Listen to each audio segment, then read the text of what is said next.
Hey guys, it's Jill. Jen and I wanted to give you a heads up about the content on today's episode. It may be triggering for more sensitive audiences. Refer to the show notes for more specifics.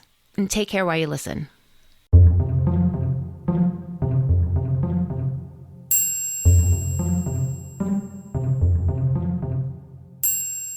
On this episode of Common Mystics, we talk with our friend, musician and author T.I. Shippers about an intriguing murder mystery that's haunted her community for over 100 years. I'm Jennifer James. I'm Jill Stanley. We're psychics. We're sisters. We are Common Mystics. We find extraordinary stories in ordinary places. And today's story comes to you from Cadillac, Michigan. Jennifer, we have a very special guest. We're so excited. T.I., thank you so much for being here. My pleasure. I had so much fun with the two of you when you came up to visit. I hope you do it again soon. Oh, for sure. And in the opening, we left out that you are yourself a psychic and a medium and really dabble in those metaphysical arts. Is there something that you want to share before we get started about how we connected with you and how your abilities may be similar or different than ours? Well, we connected through our mutual friend, Rita Meach, who is Ms. Green. She's our local recycler. I've been friends with her for about 40 years. And she knew I was spooky. And and she met Jill and found out she was spooky. And she actually, early on in your podcast, she sent me a link and I started listening and I just loved your energy. My sisters and I are also, when we're together, it amplifies our abilities. It's really interesting. And hearing that from you two was just delightful. So I felt that connection with you guys right away. Aww. And what's funny about that is that independent of that, I had listened to your Spooked episode and it was my favorite episode. I remember where I was when I was listening to it, what I was doing, and I absolutely loved it. And I think I shared it with Jennifer. You did. And I listened and I was blown away too. And that was before Rita even mentioned you to us. And then Rita, she was trying to explain who you were to me and mentioned the spooks. And I was like, whoa, wait. I was like, Rita, are you telling me the woman that was at the bar in Wisconsin and you are friends? And she's like, yeah, And I was like, get out of here. Yeah, it's so strange the way things work out because we had listened to that episode, listened to you telling your story and felt a connection to you, not right realizing away. that we would meet you. So anyway, we were fangirling the whole time we were visiting. Absolutely. So was I, let me just say. Oh, that's really sweet. You have an amazing family and your energy it's surreal. It really was. Jennifer and I left there. I'm like, that didn't happen. These people aren't real. I was like, how can they be real? They're just delightful. For real. We came on a really good weekend. There was a lot of fun stuff happening. My son was playing in a band that night. And we got to go and see that. That was lots of fun too. It was a lot of fun. Okay, so we were visiting in July of 2022. So just this past summer. Part of us getting together was using our Spideys together as a trio.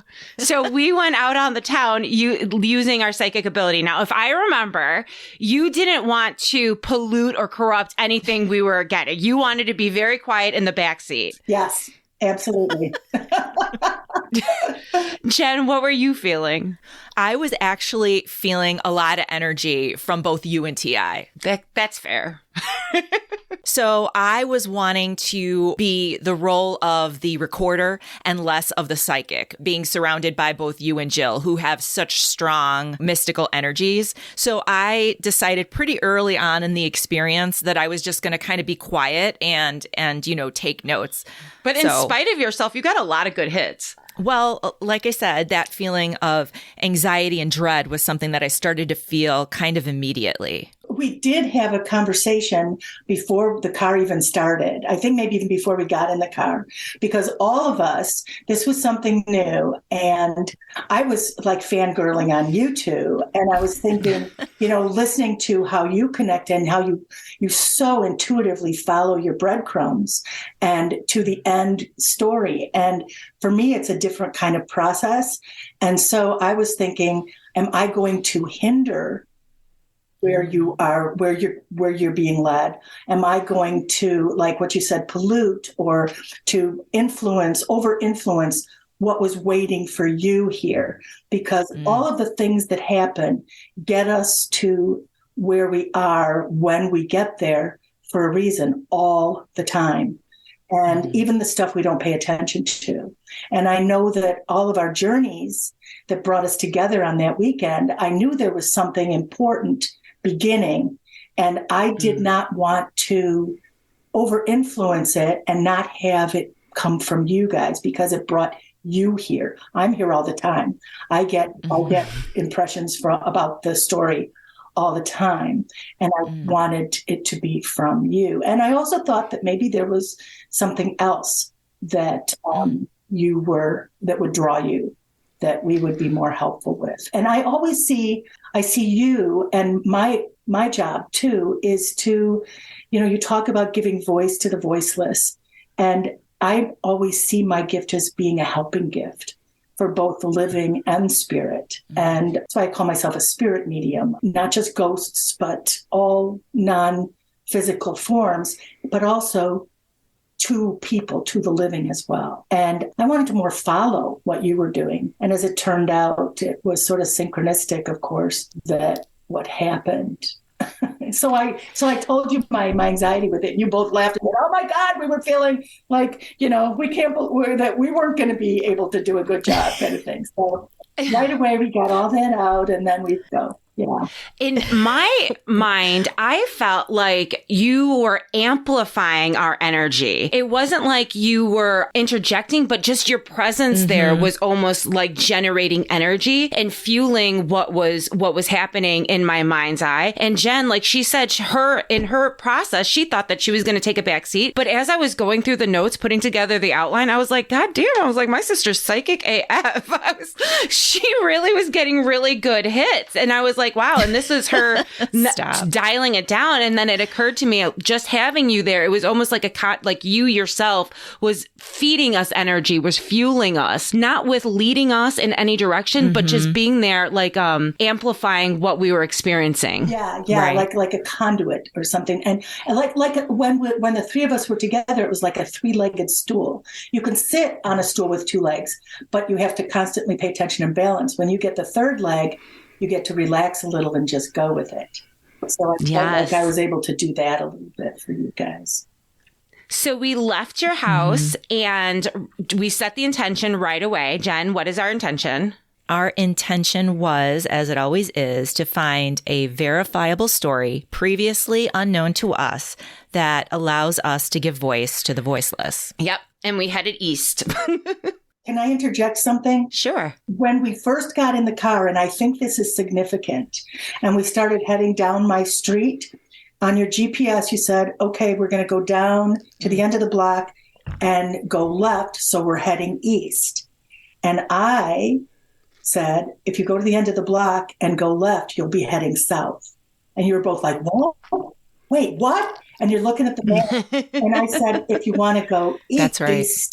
It's the opposite direction that we are headed now.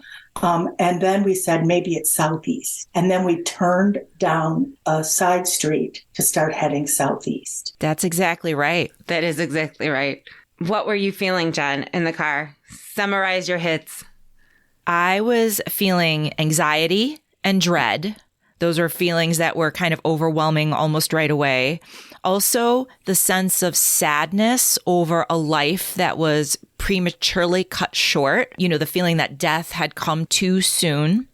Also, murder, and specifically the death of a baby would come up. And then I was hearing a woman cry, "My baby, my baby." So over the course of the time that we were in the car and had made stops that we'll talk about, those were some of the different things that I had written down. I remember as we were driving through TI's neighborhood, I was feeling a female energy. Later on, we had driven out into more of a rural area, and I was noticing trees that seemed to be large but not full, almost as if they were dying or dead already. That kept coming up for me. And also, I remember wanting to let people know that I was here. Like a spirit was coming through saying, I need something to be remembered by. I need something to let people know that I was here. Also, I felt a childlike energy coming through, like wanting to run around in the fields and like frolic. Well, I remember that right after we took off and we turned down a specific street in my town is when you spoke of sadness and female energy. And it was right as we were passing a house that I knew about. And I just kept my mouth shut because I felt that maybe you were picking that up as we passed and it would change. But then as we turned again, I remember driving on a road that was heading southeast. We went east and then south. And you asked me if one of you, I don't remember which one, said, I'm feeling there's a historical marker or something. Yes. And I had no knowledge of any historical marker anywhere near the area. And then as we're going up, there's a place called Grove Hill, which is the highest point in the lower peninsula of Michigan. And as we were just reaching the precipice of that hill, and I said, well, maybe it's because this hill is a known point of interest. And there was a gravel drive there that I thought just led to a cell tower, but actually led to this little park that had this great big, guess what, historical marker. And I was like, holy macaroni and cheese. When something like that happens, I get this full body rush. And as we turned in there and I saw that marker, I got this full body rush and I knew we were on the path and I knew where we were going. Oh, you knew from that moment. Yeah, I thought that you had picked up the energy from the house and were maybe going for something else. Because you were also, was it at that point you were talking about some Native American energy and stuff? Or was it Yes. Yes. Yes. Yeah, we were going to maybe talk about the Native American energy that we were feeling on the detours for this episode, because there were some things that were definitely coming up. But when you describe us, I think it was Jill picking up on a historical marker, and then we find that historical marker. To us, that's the breadcrumb. That just shows, girls, you're on the right path. You're headed towards the right place. Your Spideys are working. Right. Well, and that's near the historical markers when I was noticing those trees. They were full trees, but they seemed dead. And it seemed like that was significant. And that's going to come up again later to validate the story that TI was watching us discover in real time, which was fun because we didn't have to do any of the research, right? She was just watching us. It was instant validation. Loved it. It was so fun. It was so fun. So we ended up in Sherman Township and we're driving on this country road and the clouds are thick and gray. But over a little bit to the right down this road, there was a break in the clouds and it just so happened to be over the Sherman Township Cemetery. That's right. And right away, we love a good cemetery. We sure do. We do love a good cemetery. So we got out and we go to the cemetery. I love a good cemetery too. We did not go directly to the cemetery. We turned off on like what looked like a 2-track. And as we were driving down the 2-track, I knew we were headed in that direction and I knew where we would end up. But it was like this turn, then this turn, then this turn. And these are roads I've never traveled on. And as we were going, do you remember the fowl? Yes. Do you remember the turkey? Yes. And there were 7 of them. There were 7 of them blocking the road. Now, when it was a turkey that came out first, I think, and then these other hens came out and they stood there in front of us. I think you got some pictures of them. I might have, yeah. Yeah. And usually, I drive these country roads, and when chickens or turkeys walk across the road, if there's a car there, they get out of the way quick. Right. These 7 of them stopped and eyeballed us for several minutes and then walked off into the brush, and just past where they walked off was another road. And we said, turn here. Yeah. And that's where we turned. And then we hit the road. Then we turned right at the next road. And that's where we were on the Sherman Cemetery Road. I do have the video. That was wild. I've never seen anything like that. Neither have I. It was remarkable. Yeah. It's like they were leading us in a way too. It was another breadcrumb, but they were almost communicating with us. Mm-hmm. Right. And something that I thought of later is when I was a child, my mother referred to us as her chickens. Ah. And I'm wondering if the chickens weren't a way for the person who we were going to find. It was like her children. I wonder if that wasn't it, because I felt that right away. And then I remembered my mom called us her chicken. I love that. So we end up at the cemetery and Jen and I wander around. We separate from each other. And I didn't know exactly what I was looking for, but I wanted to lay down on the ground. Like, you know what I mean? Like, I don't know why, but it felt like I wanted to lay on the ground. What were you picking up when we were walking around the cemetery? That's when I started hearing the woman cry, my baby, my baby. And I think that's when T.I. kind of couldn't keep it to herself anymore because she knew exactly what we were picking up on. Is that right, T.I.? That's right. And you asked me, you said, do you know what we're looking for? And I said, I absolutely do. Keep going.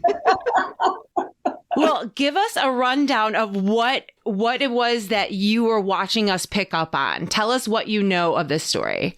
Okay, so we have a Facebook group called Haunted Cadillac. And somebody got in touch with my daughter, Rachel, and said, do you know about the Cadillac murder house? And we didn't. And so we started to do a little bit of research on Cadillac murder house, and it was amazing. And it was on a block that it's a street that multiple people that I've known have had experiences on.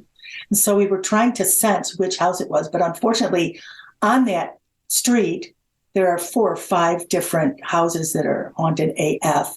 And when you drive by them, it's like pulling your, So I wasn't sure, where it was. But I knew the story was that a mother had shot her entire family, her husband and all her children, and then herself. And that there was one survivor, which was the 17-year-old son, who they thought would not survive. He ended up surviving. So let's talk a little bit about what was reported at the time, right after the incident in June of 1908. There are several different articles that we have in front of us, but just to summarize, the information that was published almost immediately was that the wife and mother had been insane and probably murdered her family and then shot herself. So a murder-suicide. And as soon as the day after the crime, that's what the papers were publishing. The individuals involved were Daniel Cooper, the husband and father, 48. Mrs. Cooper, I believe her name was Emma. Is that right? Emma Hetty Cooper. She was 45 years old. Inez, her daughter, aged 11. Fred, age 17, who I think you already mentioned, T.I., was shot in the head. In some accounts, they reported that he had died, but he recovered and lived. Okay, he was 17. Harry was 14, Samuel, 10, Georgiana, 5, and little Florence was only a year and a half. It was reported that when the bodies were found, some were in their beds, others were on the floor. Mrs. Cooper herself was found laying over the body of her baby, Florence, on the bed with the empty revolver beside her. It was believed and published that Mrs. Cooper committed the murders and then killed herself. And they noted that she had been in an asylum a few months before, and Fred Cooper would live. And he reported after the incident that his mother did it. He said, "Mother did it. I think mother first chloroformed the members of the family before shooting them," is what he was reported to say.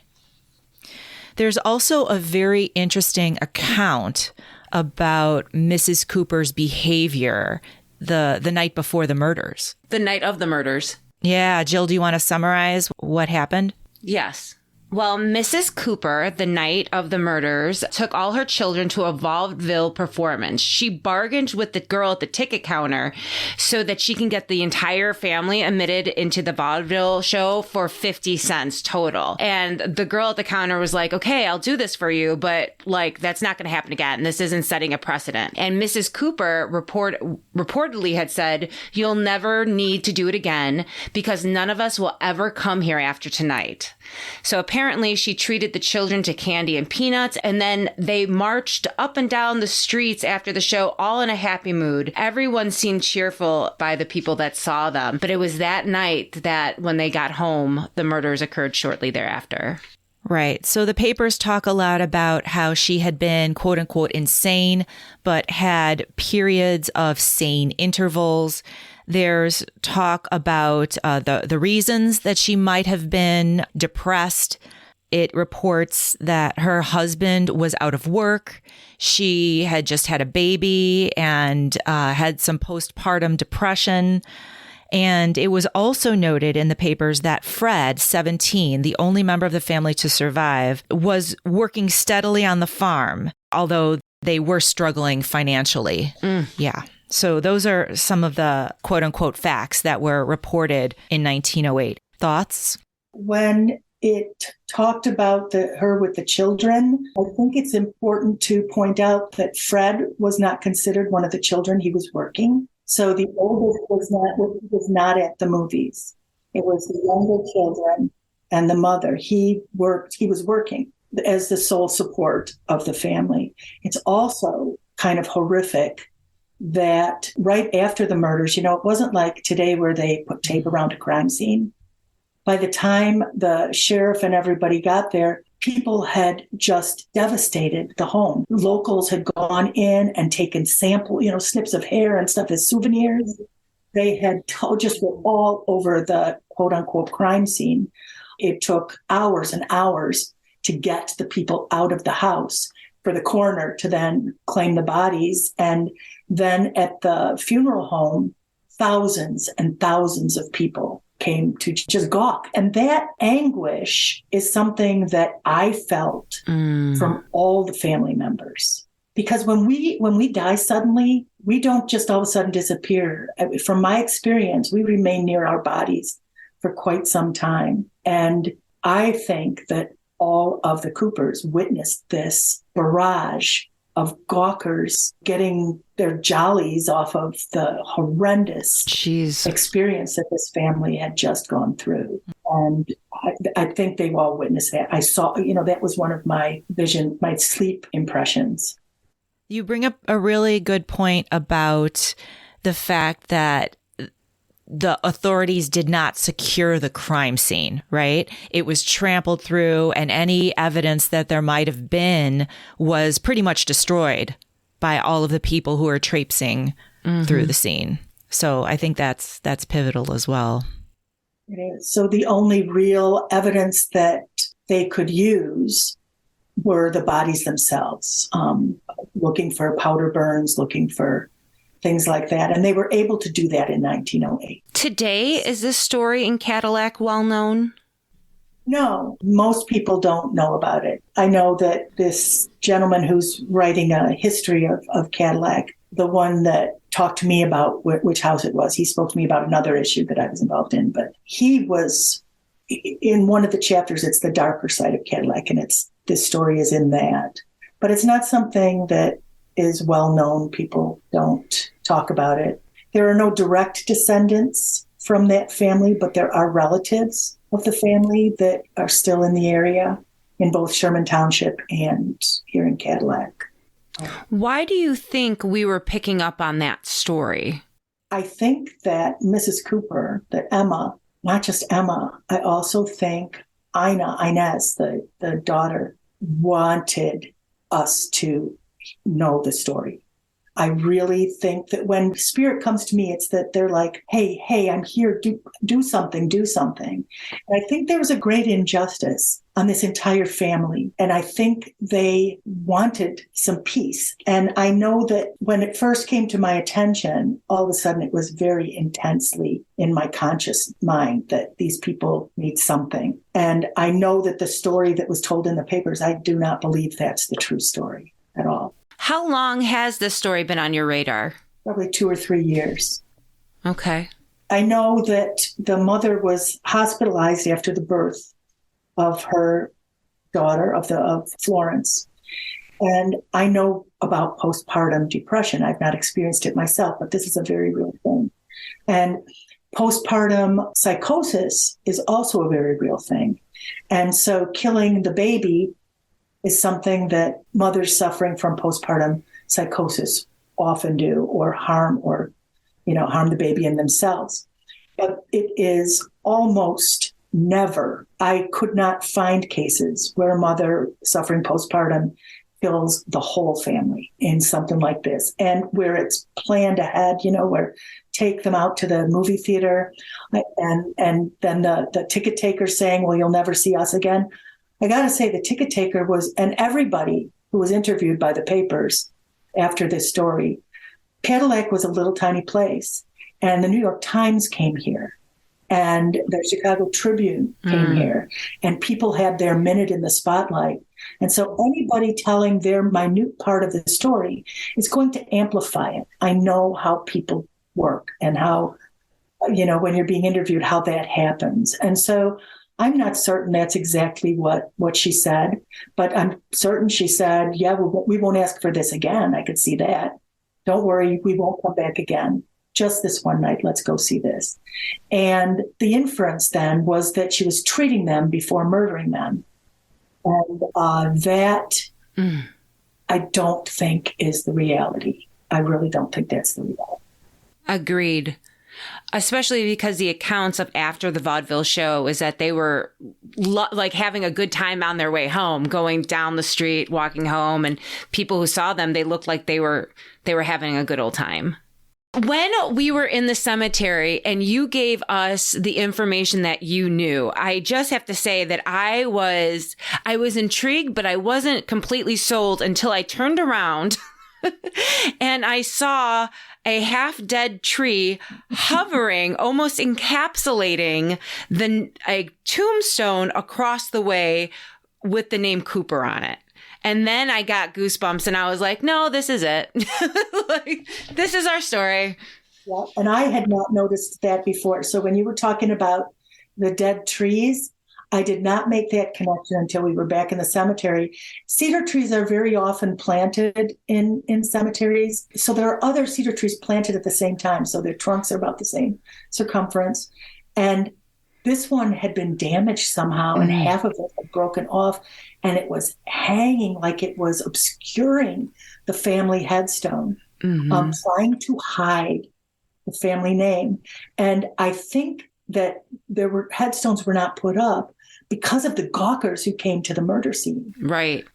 And they did not want people gawking at the graveside either. The family where Daniel and Emma's family were buried, they do not have headstones, but across the aisle is their family or Daniel's family headstone. And that said Cooper. And that's what we're referring to with the half-dead tree and the one that was hanging over the Cooper headstone, because you would not know Emma and Daniel and their kids were buried in that plot. It looks like an empty space in the cemetery. Yes, it does. Yes. I think they were trying to protect through obscuring them, and then the obscuring became forgetting. And I don't think justice was ever given. As a matter of fact, the coroner's report was that it was inconclusive. They did not say it was a murder. They did not say suicide. They said that the deaths were inconclusive. Jennifer, what are your thoughts on this story? I wasn't clear then, and I'm still not certain now.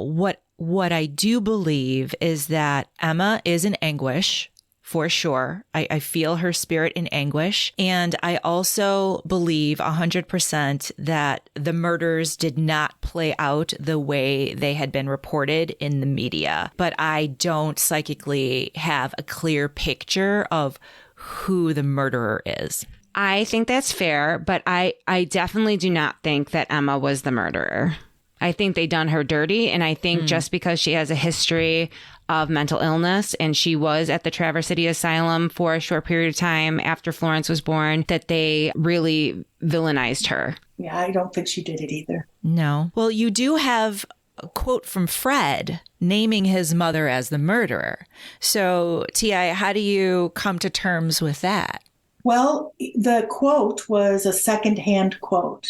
Emma's mother said that Fred came walking out, and at first, that's how she knew this had happened, and it looked like he'd been in some kind of fight. When he collapsed, he said that mother did it, she killed them all.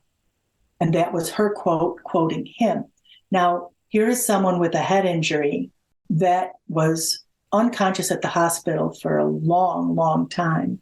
And after he regained consciousness, he could not recall anything from that night.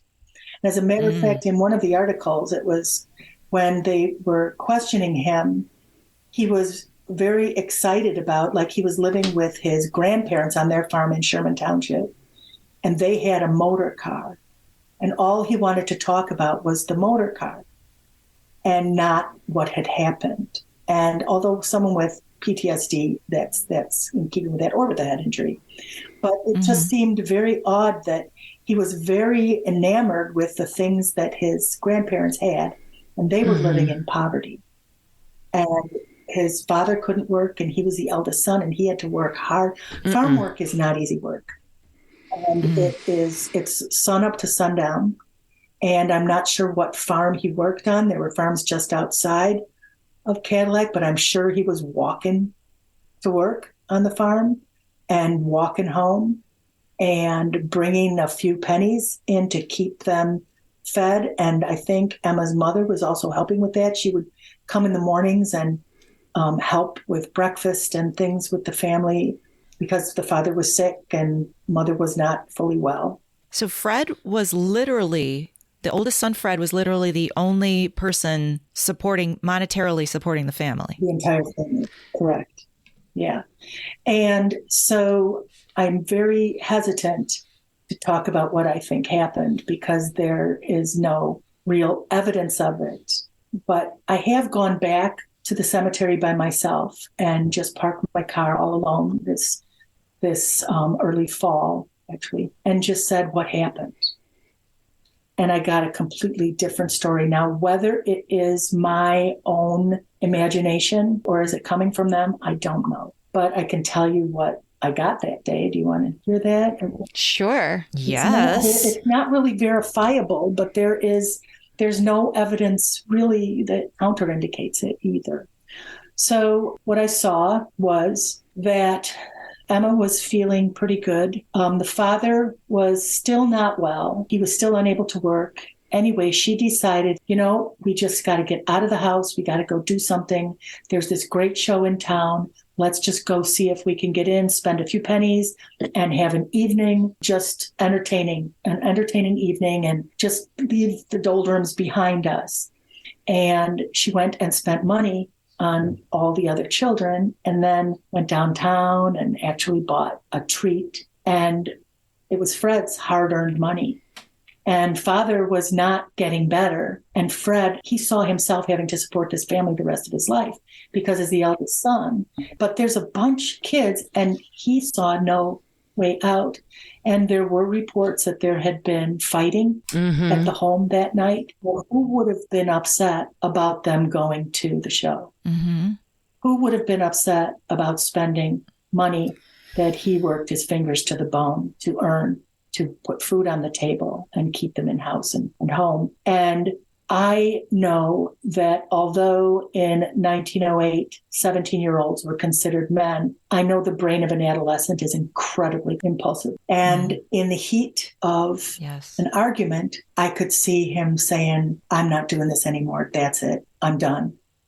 And intending to also kill himself. So kill everybody and then kill himself in the end. And his wound did not kill him because it was sort of a glancing wound. The other thing with suicide is their hesitation. And I think that is why he survived, is because his shot, he had that hesitation and it was a glancing wound.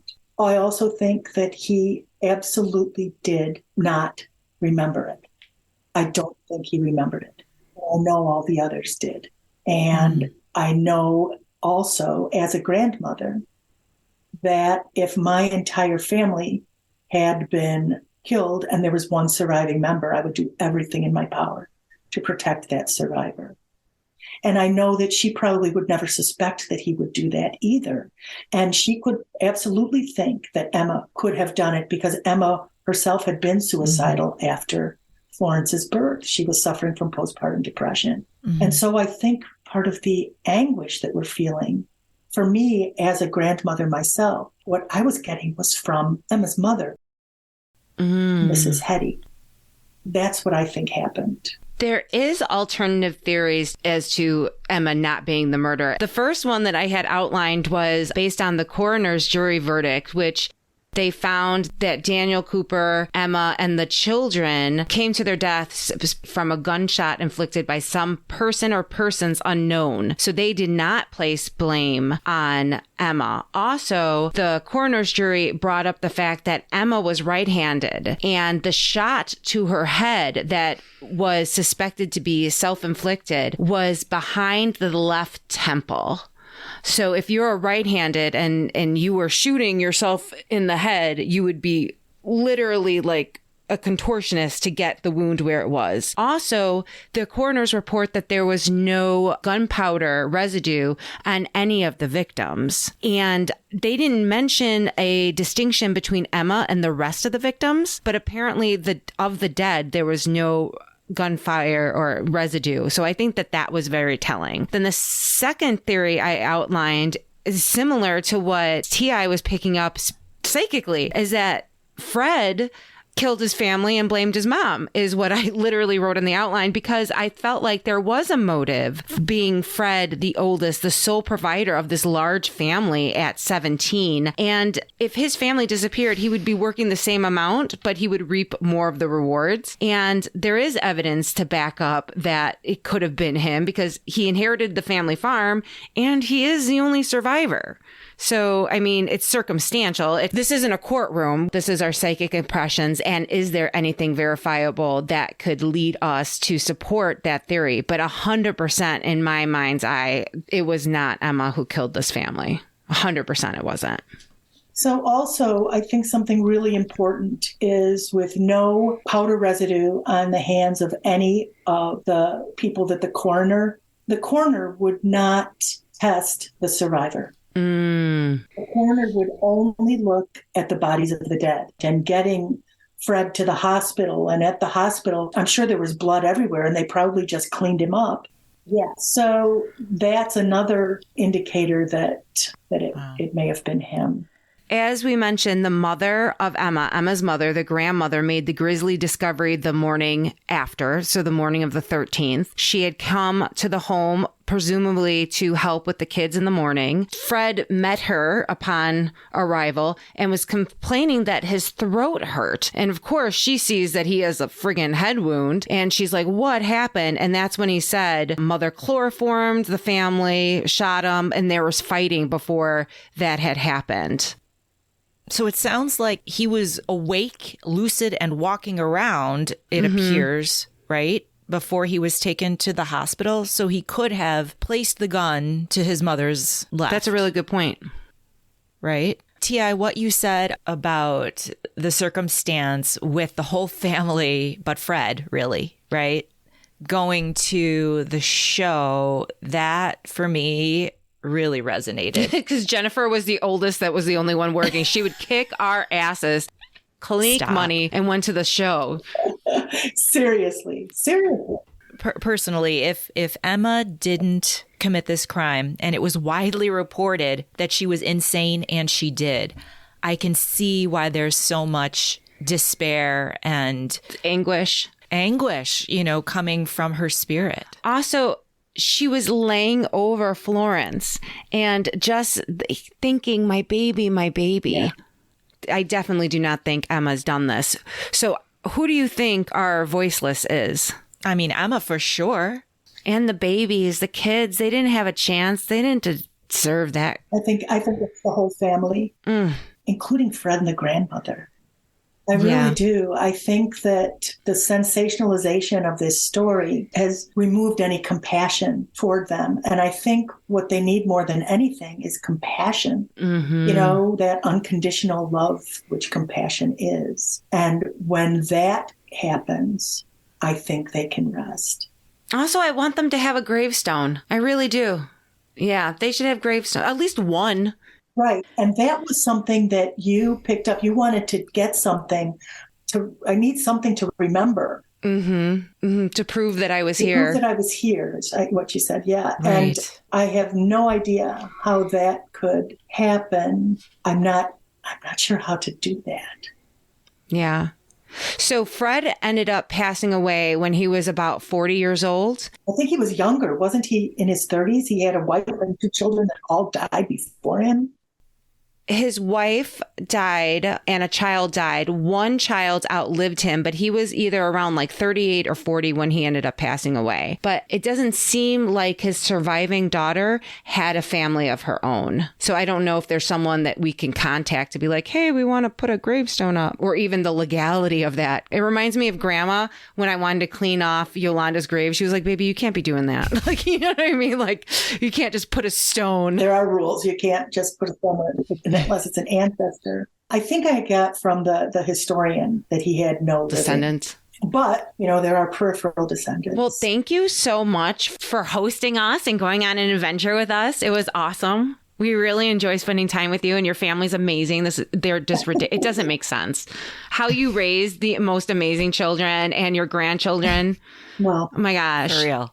Just a delightful group of people. So thank you. We really enjoyed ourselves, and we're grateful for you, for your energy, and for coming with us and being a part of this psychic investigation. I want to thank you both for coming up and for taking me on this journey and helping with this family for my community and helping to bring peace to ancestors. Because aren't all the ancestors our ancestors? I hope that you'll let us know if you feel a different energy. Because like you said, you've been experiencing this energy from these particular people for years. Hopefully, once this episode is out, maybe that could alleviate some of that grief or pain.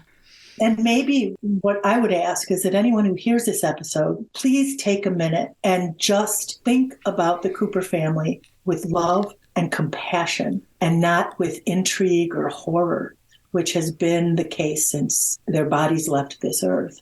And I think that's what's keeping them here. If they feel love from more and more people, if they are viewed as worthy of compassion and worthy of love, I think they'll be able to move on. That's beautiful. The family members, again, are Daniel Cooper, Emma Cooper, Inez, Fred, Harry, Samuel, Georgiana, and Florence. Yeah, so send the Coopers love. Miss Spooky T.I., tell us everything that's coming up for you, because we are super excited to hear what you're doing. Well, I've got 2 books out, and a third will be coming out this year. I think it goes to press in February, so it should be out by May.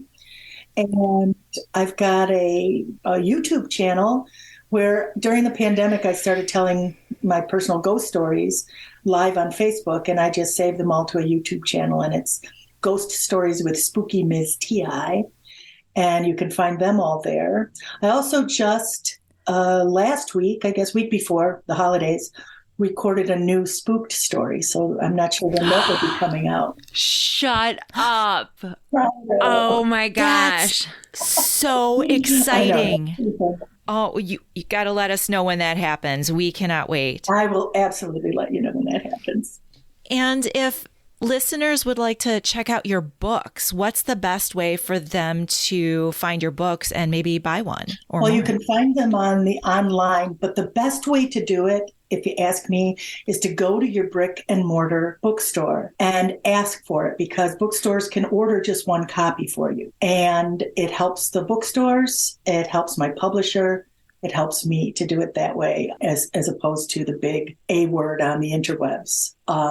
First book is called Beyond Brick and Bone by Antoinette M. Shippers, SCA. I love it. Amazing read. Love it. Loved it. Trigger warning, there are things that are disturbing in this book, but it also resolves very in a good way.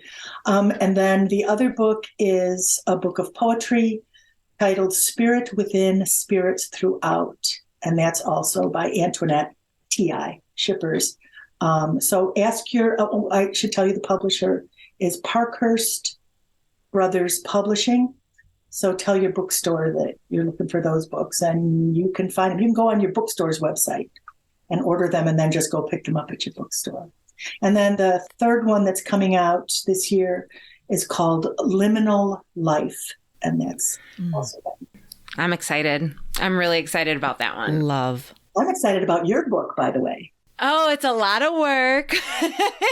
We don't know how you do it. Yeah, we are working on our first book through Martin's Sisters Publishing. It will be called Common Mystics, Murders, and Mysterious Deaths. It is a retelling of some of our favorite stories that we have highlighted in our podcast. And we add little extras like what to know if you go, what our takeaways from the story is. Yeah, so we're really excited. Oh, that's really exciting. I can't wait to get one. We love you. Thank you so much. Well, thank you again for your time and for sharing your stories and your gifts with us and with the world. We love you. Mwah. I love you too. Mwah. Well, stay safe, take care, and Bye. Happy New Year. Bye. Thank you guys so much for listening to our very special Common Mystics edition with Spooky Miss T.I. So please remember to find us on our website, commonmystics.net. You can tune in on Facebook, Instagram, and Twitter, and wherever you're listening to your favorite podcasts. But if you happen to be on Apple, please leave us a positive review so other people can find us. Thank you, guys. Bye. Thank you, everyone. Good night.